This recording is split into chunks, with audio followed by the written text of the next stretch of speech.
Control and regulation of the heart rate. Control of heart rate is carried out in the cardiac control centre, which is found in the medulla oblongata.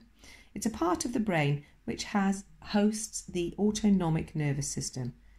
This autonomic nervous system has two subdivisions: the sympathetic nervous system, which speeds up heart rate via the cardiac accelerator nerve, and the parasympathetic nervous system, which slows heart rate through the vagus nerve.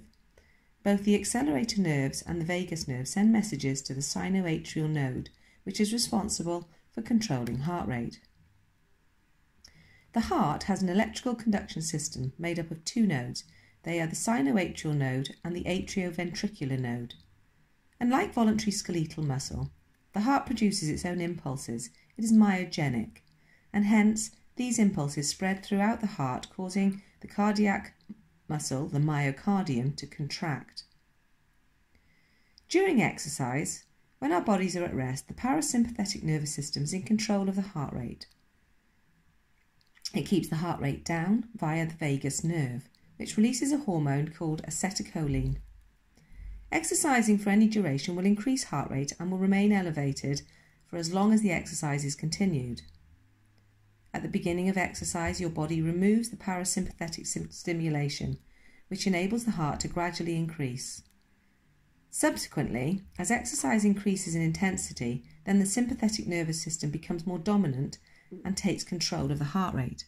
The cardiac control centre has three ways of regulating and controlling the heart rate, and this refers to the mechanisms that cause the heart to increase and decrease. There are three control mechanisms of heart rate: neural, hormonal and intrinsic. Neural and hormonal control are considered external control mechanisms of heart rate, while intrinsic control is the heart's own internal mechanism controlling both the rhythm and depth of the heart. Neural control involves receptors picking up changes in the body as a result of an increase in physical activity. These receptors then send messages to the cardiac control centre in the medulla oblongata. The autonomic nervous system in turn then sends a message to the sinoatrial node to either speed up or slow down the heart rate. The receptors that pick up the changes are firstly the proprioceptors, which are found in the Golgi tendon organs. These pick up movements in joints and muscles. Therefore, an increase in intensity of exercise generally means an increased amount of movement. Secondly, the chemoreceptors. These are found in the muscle tissue, aorta, carotid artery.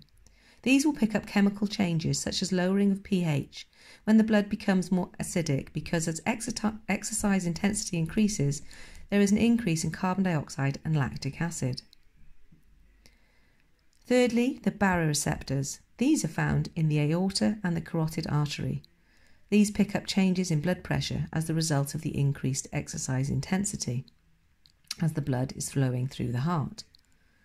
And finally, our thermoreceptors. These are found in the skin, skeletal muscle and liver. These pick up changes in our body temperature. As our exercise intensity increases, there is always an increase in body temperature, which is therefore detected by the thermoreceptors. Secondly, hormonal control. Before and during exercise, adrenaline and noradrenaline is released into the blood. This comes from the adrenal medulla in the kidneys. These hormones act directly on the sinoatrial node, stimulating an increase in heart rate and stroke volume. This explains the anticipatory rise in heart rate prior to exercise, which is often associated with being excited or nervous.